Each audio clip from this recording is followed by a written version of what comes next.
बिस्मिल्लाहिर्रहमानिर्रहीम अस्सलामु अलैकुम वरहमतुल्लाहि वबरकातुहू। आज 13 अक्टूबर 2025 है और आज दिन है पीर का। आज की ताज़ा तरीन बड़ी खबरों से इस वीडियो का आगाज करेंगे। सबसे पहले हेडलाइंस आपके सामने रखेंगे। गजा इसराइल जंग के लिए आज बड़ा दिन है। आज से गजा और इसराइल की जंग मुकम्मल खत्म हो रही है। ट्रंप ने गजा और इसराइल के जंग के खात्मे की तकरीब में शिरकत के लिए रवानगी कर दी है और आज एक बड़ी आलमी कॉन्फ्रेंस मिस्र में होगी और ट्रंप इसराइल भी पहुंचेगा। और इस वक्त जब मैं वीडियो रिकॉर्ड कर रहा हूं, फलस्तीन और इसराइल के दरमियान कैदियों का तबादला शुरू हो चुका है। तामीर नो और गजा के मुस्तकबिल, फलस्तीन के मुस्तकबिल पर बात होगी। क्या गजा में खाना जंगी शुरू हो चुकी है? क्या गजा में दोबारा जंग शुरू होगी? फलस्तीन का मुस्तकबिल क्या होगा? ये सारी डिटेल्स और तफसीलात आपके सामने आएंगी। इससे पहले कि मैं खबरों का आगाज करूं, आपसे गुजारिश है, आप अगर हमारे इस चैनल पर नए हैं तो लास्ट में सब्सक्राइब कर लें ताकि आपको तमाम अपडेट्स मिलती रहें। नाज़रीन किराम, इस वक्त जब मैं ये वीडियो रिकॉर्ड कर रहा हूं, गजा में मकामी वक्त सुबह के 8 बजे है। मुमकिन है आपके पास ये वक्त आगे पीछे हो, लेकिन जब मैं वीडियो रिकॉर्ड कर रहा हूं गजा में ये सुबह का वक्त है और इसराइली और फलस्तीनी कैदियों के दरमियान तबादले की बाकायदा जो शुरुआत है वो हो चुकी हैं। ताज़ा तरीन अपडेट के मुताबिक अब तक के जो इसराइल के कैदी हमास की तरफ से रिहा हुए हैं जिंदा, उनकी तादाद 7 है जो रेड क्रॉस के हवाले कर दिए गए हैं। और फलस्तीन के कैदी इसराइली जेलों से निकाल कर फलस्तीन की तरफ से भेजी गई गाड़ियों में मुंतकिल कर दिए गए हैं। मुमकिन है जब आपके सामने वीडियो आ रही हो तो उस वक्त सारे इसराइली कैदी और फलस्तीनी कैदी रिहा हो चुके हों।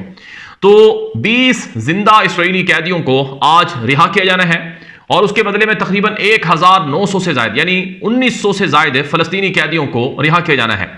फलस्तीनी कैदियों की तफसीलात सामने अभी तक नहीं आई हैं कि उनमें कौन कौन से कैदी हैं, यानी मुकम्मल डिटेल्स मुमकिन है अगले चंद घंटों में सामने आ जाए। लेकिन बहरहाल कैदियों के तबादले की बाकायदा जो मुहिम है वो शुरू हो चुकी है और मुमकिन है 7 की बजाय सारे 20 के 20 इसराइली कैदी जब आप ये वीडियो देख रहे हो उस वक्त तक रिहा हो चुके हों। चूंकि मैं इस वक्त ये लाइव मेरे सामने नशियात आ रही हैं और लाइव जो रिपोर्ट्स हैं मेरे सामने मौजूद हैं।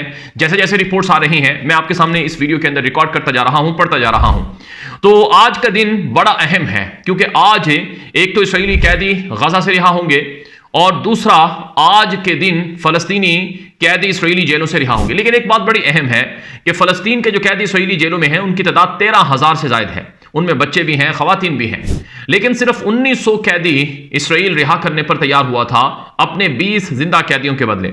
लेकिन बाज जराए के मुताबिक और रिपोर्ट्स के मुताबिक बाकी मानदा जो फलस्तीनी कैदी हैं उनको फेज 2 के तहत इसराइल रिहा करेगा और बहुत सी चीजें अभी होनी है। ये जंगबंदी का पहला मरहला है जो आज से शुरू हुआ है। और जब मैं वीडियो रिकॉर्ड कर रहा हूं, अमेरिकी सदर डोनाल्ड ट्रंप इस वक्त इसराइल की तरफ रवा दवा है और उसने इसराइल की तरफ रवानगी से कबल कहा था कि मैं जंगें बंद करवाने वाला शख्स हूं और मैंने इसराइल और गजा की जंग बंद करवा के सदियों के बाद एक अमन मुआहिदे की, एक अमन डील की राह हमवार की है। और अमेरिकी सदर ट्रंप से सवाल हुआ जब वो जहाज में सवार हो रहे थे कि क्या आपको यकीन है कि हमास गजा में दोबारा हुकूमत नहीं संभालेगा? और हमास की पुलिस के जो अनासर हैं वो तो गजा में कंट्रोल संभाले हुए नजर आ रहे हैं। तो इस पर अमेरिकी सदर ट्रंप ने कहा कि हमास के लोग बड़े समझदार हैं और उन्होंने जो हमसे बातचीत की है, मुज़ाकरात किए हैं, उसमें भी उन्होंने ज़बरदस्त अंदाज में मुज़ाकरात किए हैं।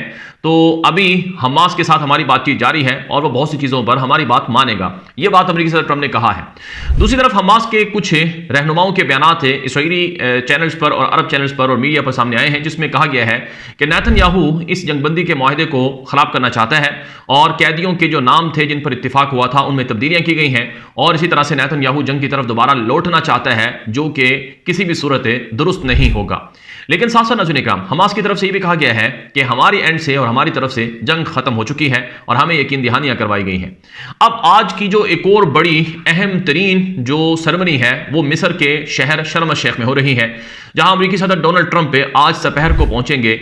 यानी अगले जब आप ये वीडियो देख रहे होंगे उसके चंद घंटे के बाद यानी 5-6 घंटे के बाद मुमकिन तौर पर अमेरिकी सदर ट्रंप मिस्र में पहुंच जाएंगे और वहां पर 21 से ज्यादा मुल्कों के सरबराहान आ रहे हैं एक आलमी कॉन्फ्रेंस के लिए, जिसमें तुर्क सदर तैयब एर्दोगान भी हैं, और इसी तरह से कतर के बादशाह तमीम बिन हमद सानी हैं, ईरानी सदर मसूद पदशकियान हैं, और इसी तरह से फ्रांसीसी सदर इमानुएल मैक्रोन हैं, जर्मन चांसलर और बरतानवी वज़ीर आज़म और बाकी दीगर आलमी रहनुमा उस कॉन्फ्रेंस में मदऊ हैं। फ़लस्तीनी सदर महमूद अब्बास को बुलाया गया है, लेकिन हमास उस तकरीब का हिस्सा नहीं होगा।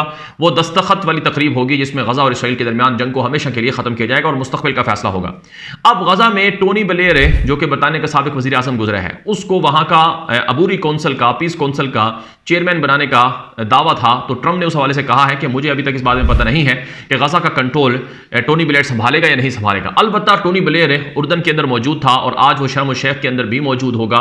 और गजा की तामीर नौ एक बड़ा अहम मसला है जिसके लिए अमरीकी, बरतानवी और बाकी ममालिक के जो कॉन्ट्रैक्टर हैं वो ठेके लेना चाहते हैं ताकि उन्हें मुनाफा मिल सके। और ट्रंप खुद भी चूंकि एक ताजर है इसलिए वो भी तिजारत से खूब मुनाफा कमाना चाहता है। ट्रंप ने गजा रवानगी से कबल जहाज में सहाफ़ियों से गुफ्तगू में ये बात भी कही है कि मैं कोशिश करूंगा कि कम से कम गजा की सरजमीन पर कदम रख सकूं और गजा के अंदर मैं आ सकूं।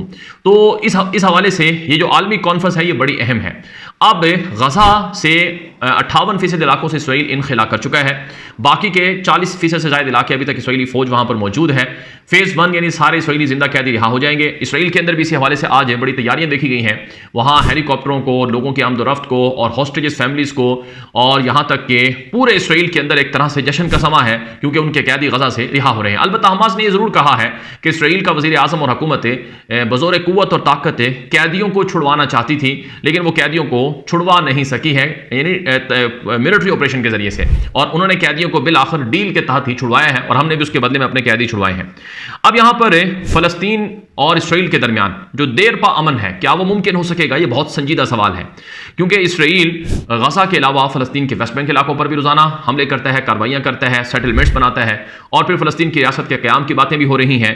तो क्या इसराइल का वज़ीर आज़म गजा की जंग दोबारा शुरू करेगा? जैसे कि कल इसराइली वज़ीर दिफा इसराइल कात्स ने अपने एक्स अकाउंट पर लिखा था कि हम गजा में कैदी छुड़ाने के बाद टनल्स को, सुरंगों को तबाह करने के लिए अपनी फौज को दोबारा दाखिल करेंगे। और आज हमास की तरफ से भी बाज़ लोगों ने कहा है कि दोबारा जंग छेड़ने का अंदाजा है इसराइली वज़ीर आज़म का। लेकिन अजून क्या, इस मरतबा पूरी दुनिया गारंटर और जामिन है, अगर इसराइल गजा की जंग दोबारा शुरू करेगा तो इसराइल को पूरी दुनिया से लड़ना होगा, सिर्फ मुस्लिम दुनिया से ही नहीं बल्कि पूरी दुनिया से लड़ना होगा। जहां तक मामला है गजा की अंदरूनी सूरत हाल का, तो गजा में तामीर नौ की सरगर्मियां शुरू हो चुकी हैं।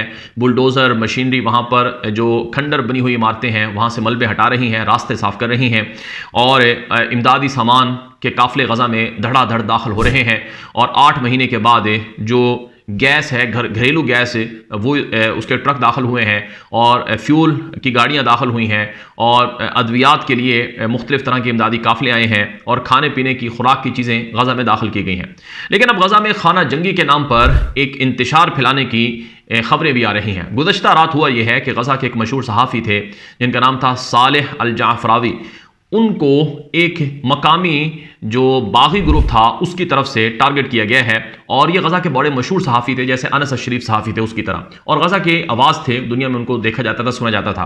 और इसराइल ने कई मरतबा उनको टारगेट करने का ऐलान भी किया था और कहा था कि ये हमास के प्रो हैं, यानी हमास के हामी हैं, ये सहाफ़ी नहीं है, जैसा कि अनस शरीफ के बारे में इसराइल का दावा था।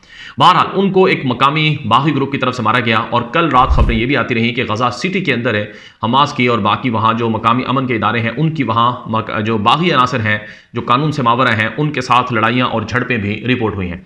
अलबत्ता जो गजा पर नजर रखने वाले माहिरीन हैं और गजा से मिलने वाली जो इतलात हैं उनके मुताबिक जो गजा के अंदर खाना जंगी के इम्कान हैं वो बड़े मादूम हैं, क्योंकि गजा के जो लोग हैं उनमें यानी कोई खाइन, गद्दार या फिर इसराइल के साथ काम करने वाले लोगों की बहुत कम तादाद अगर है भी तो बहुत कम हो सकती है। इतनी नहीं कि पूरे गजा पर वो कंट्रोल हासिल कर लें, जैसे कि यासर अबू शबाब नामी जो मिलिशिया ग्रुप है जिसे इसराइल सपोर्ट करता है और वो रफा के अंदर इसराइल की मदद से वहां पर कब्जा जमाए हुए हैं।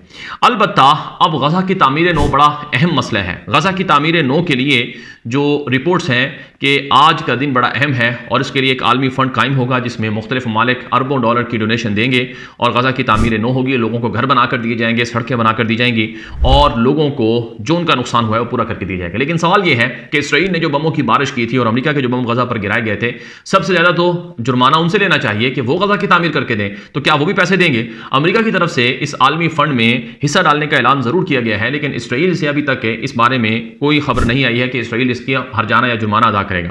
बहरहाल तवक्कुआत बहुत हैं और गजा के लोग बिलखुसूस ज्यादा खुश हैं कि कम से कम उन्हें इस जुल्म से निजात मिली है, जहां इंसानी हकूक पमाल हुए, नस्ल कुशी हुई, जंगी जराइम का इर्तिकाब हुआ, भूख से लोगों को मारा गया और मुख्तलिफ तरह के लोगों के साथ सलूक किया गया।